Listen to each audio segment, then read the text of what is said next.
नमस्कार, cook with निशूमध्ये मी निशू तुम्हा सर्वांचं स्वागत करते। आज आपण झणझणीत अशा शेवभाजीची रेसिपी बघणार आहोत। अगदी झटपट होणारी अशी ही शेवभाजीची रेसिपी आहे। तेच आपल्याला शाकाहारीमध्ये खाऊन कंटाळा येतो आणि काहीतरी वेगळं खायची इच्छा होते। तर मग आपण अशा पद्धतीने शेवभाजी बनवून नक्की एन्जॉय करू शकतो। त्यासाठी इथे मी खोबऱ्याचे उभे पातळ काप करून घेतलेले आहेत। पाववाटी खोबरं इथे मी घेतले। आता ते आपण व्यवस्थित खमंग असं भाजून घेऊया। अशा पद्धतीने जर का तुम्हाला भाजून घ्यायचं नसेल तर तुम्ही ती पूर्ण पाववाटी जी असेल ती गॅसच्या फ्लेमवर भाजून घेऊ शकता। त्याने देखील स्वाद छान येतो। आता असं खमंग असं खोबरं भाजत आलं की नंतर आपण ते काढून घेऊयात।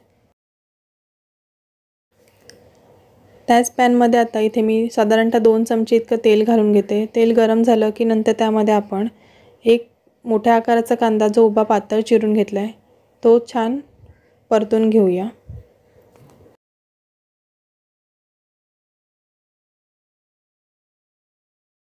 अशा पद्धतीने गोल्डन ब्राउन कांदा झाला की नंतर आपण त्यामध्ये 7 ते 8 लसूण पाकळ्या आणि 1 इंच आल्याचा तुकडा चिरून घेतलाय तो घालून घेऊ आणि तो देखील आपण परतून घेणार आहोत। आता 1 ते 2 मिनिटांसाठी आपल्याला लसूण आणि आलं त्यामध्ये परतून घ्यायचं आहे। नंतर साधारणतः एक मध्यम आकाराचे टोमॅटो चिरून घेतले ते ह्यामध्ये घालून घेऊया। ते देखील आपण थोडंसं सॉफ्ट होईपर्यंत परतून घेणार आहोत। आता हे पूर्णतः थंड करून नंतर ह्याचं आपल्याला वाटण करून घ्यायचं आहे। त्याच पॅनमध्ये आता मी इथे 1 ते 1.5 पळी इतकं तेल घालून घेते। तेल व्यवस्थित गरम करून घ्यायचं आहे। इथे तुम्ही तेलाचं प्रमाण कमी जास्त करू शकता। तेल छान गरम झालं तर त्यामध्ये पाव चमची मोहरी, पाव चमची जिरं आणि थोडंसं हिंग आपण घालून घेऊयात। मोहरी छान तडतडली की नंतर आपण जे वाटण करून घेतले कांदा, खोबरं आणि टोमॅटोचं ते ह्यामध्ये घालून छान परतून घेऊ। 1 ते 2 मिनिटांसाठी आपल्याला हे वाटण तेलामध्ये असंच परतून घ्यायचं आहे। जेवढं आपण वाटण छान भाजू तितकंच त्या भाजीची टेस्ट अजून वाढते। आता आपण त्यामध्ये मसाले घालून घेऊयात। इथे मी अर्धी चमची धणे पावडर, अर्धी चमची हळद, अर्धी चमची काश्मीरी लाल मिरची पावडर, अर्धी चमची घरगुती मसाला, तसेच अर्धी चमची चिकन मसाला घालते। तुमच्याकडे जर का चिकन मसाला नसेल तर तुम्ही कोणताही गरम मसाला इथे वापरू शकता।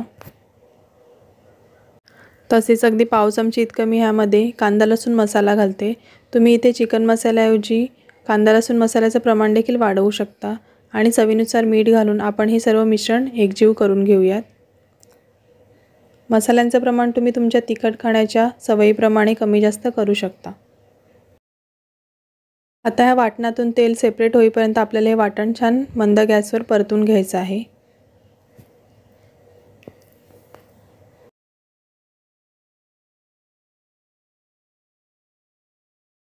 तुम्ही इथे बघू शकतात वाटणातून तेल सेपरेट व्हायला लागले म्हणजे वाटण व्यवस्थित शिजलेलं आहे। आता आपण ह्यामध्ये गरम पाणी घालून घेऊया। साधारणतः इथे मी 3 ते 4 कप इतकं गरम पाणी घालून घेते। आपण जेव्हा अशा पद्धतीने कधी कोणती ग्रेव्ही बनवतो किंवा वाटण जेव्हा परतून घेतो तेव्हा त्यामध्ये कधीही गरम पाण्याचा वापर करायचा। जर आपण नॉर्मल पाणी वापरलं तर त्याने तशी तरी येत नाही।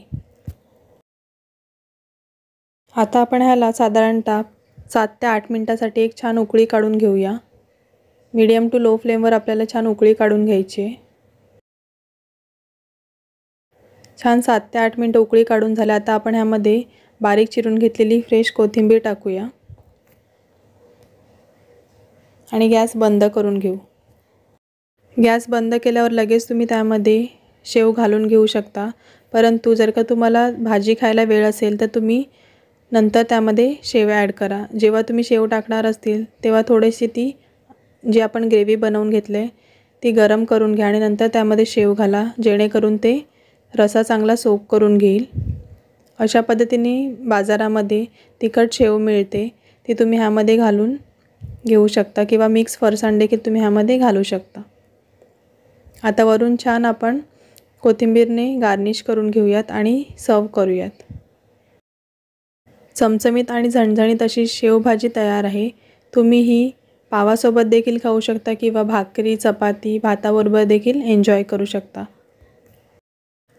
जर का तुम्हाला तिखटपणा जास्त वाटला तर तुम्ही सोबत लिंबू किंवा टोमॅटो देखील बारीक चिरून घेऊ शकता। आणि अशाच नवनवीन आणि झटपट होणाऱ्या रेसिपी बघण्यासाठी कुक विथ निशू या चॅनलला नक्की फॉलो करा। जर का तुम्ही अजूनही सबस्क्राईब केले नसेल तर प्लीज सबस्क्राईब करा आणि बाजूला असलेलं बेल आयकॉन आहे ते देखील प्रेस करायला विसरू नका। Thanks for watching this video.